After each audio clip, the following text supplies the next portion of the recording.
Fala pessoal, beleza? Seja bem-vindo a mais uma aula do nosso curso de React. E nessa aula então eu vou explicar um pouco sobre componentes. O que são, para que servem os componentes dentro do React. Então vamos lá. Para começar, eu já startei aqui o meu servidor. Só dar o npm start dentro da pasta. Se você não viu a aula anterior, veja e lá eu explico direitinho.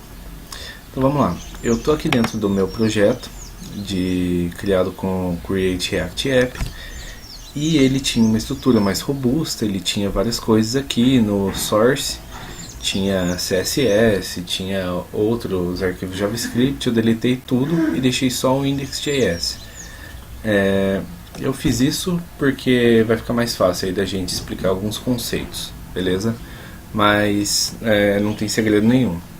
E aí eu mantive aqui o index.html, porque a gente vai usar ele e vai entender então como que o React trabalha para renderizar as coisas no browser. Então vamos lá. Para começar, a gente tem dois tipos de componentes. A gente tem os Functional Components, são os componentes baseados em funções, e a gente tem os Class Components, que são os componentes baseados em classes. E para que serve um componente? Um componente ele serve para renderizar HTML no browser. Ele é feito todo em JavaScript, mas ele renderiza HTML no browser para que então o usuário possa interagir com esse HTML. Beleza? O que o React trabalha não é HTML, embora pareça. É uma linguagem própria, uma estrutura própria que chama JSX ou JSX. Então vamos lá, vou começar a estruturar aqui as coisas para a gente entender melhor. Vou dar um import aqui no React, component from React. Também vou dar um import no React DOM from React DOM.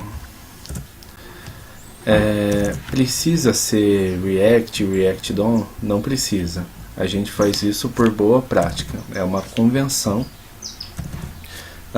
Os desenvolvedores usam desse jeito e é só em termos de boas práticas de código mesmo. Então vamos lá. Tendo isso já importado, aqui está um pouco fraquinho, que quer dizer que eu ainda não estou usando essas coisas. Eu vou começar criando o nosso Function Component. Eu vou dar aqui um const, ou pode ser também uma variável. Eu vou dar o const, porque eu quero fazer isso na estrutura do ES6. Então vou dar aqui Functional Component.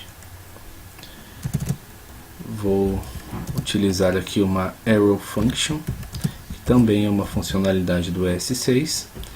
Vou dar um return e vou criar aqui um H1 escrevendo o seguinte texto: This is a function component.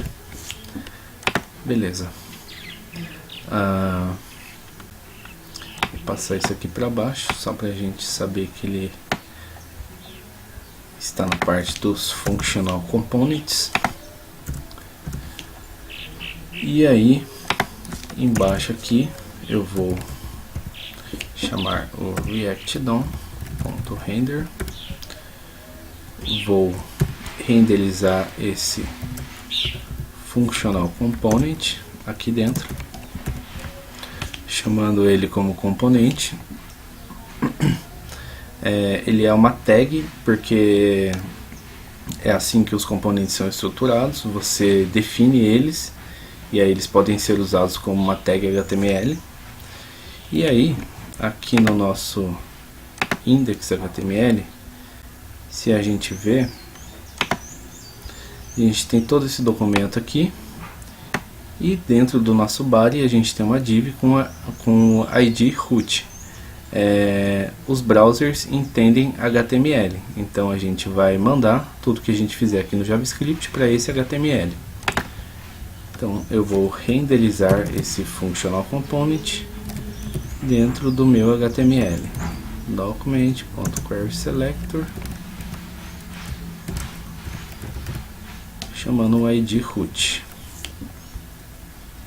Salvei e aí está. This is a function component. Beleza, temos aí o nosso componente em forma de função. Fora o componente de função, a gente também tem os componentes de classe, os class components. Então vou colocar aqui, vou criar um class component só para a gente ver a diferença. Vou colocar aqui class component extends component.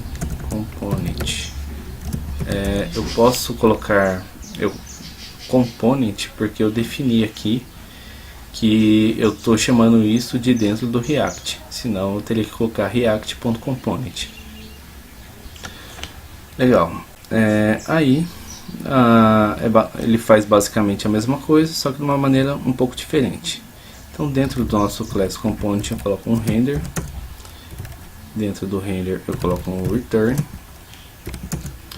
e dentro do return eu vou renderizar também um H1. This is a class component, certo? This is a class component. Aí, se eu chamar aqui class component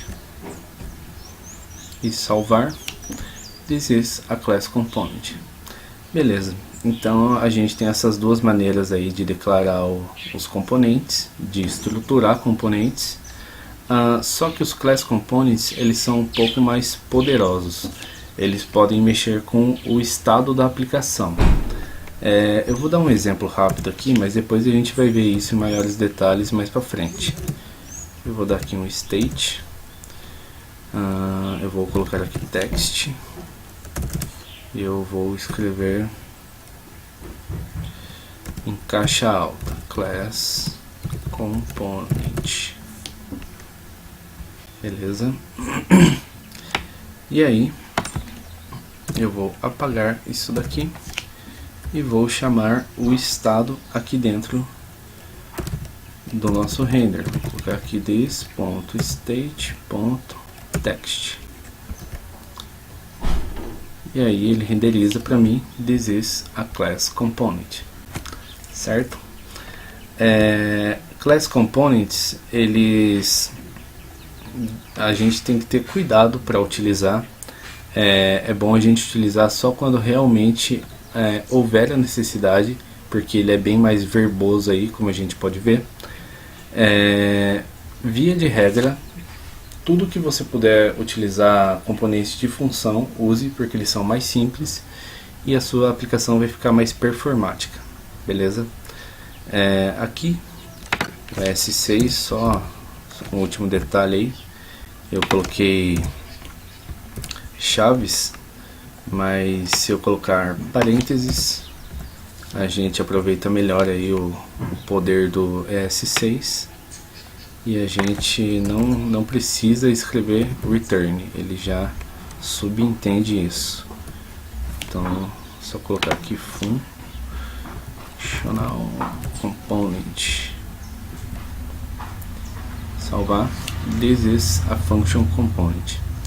Beleza, gente? Então ele está pegando o JavaScript, está renderizando aqui no HTML, e então o browser está entendendo o que a gente está escrevendo em React, que no caso não é HTML, é JSX.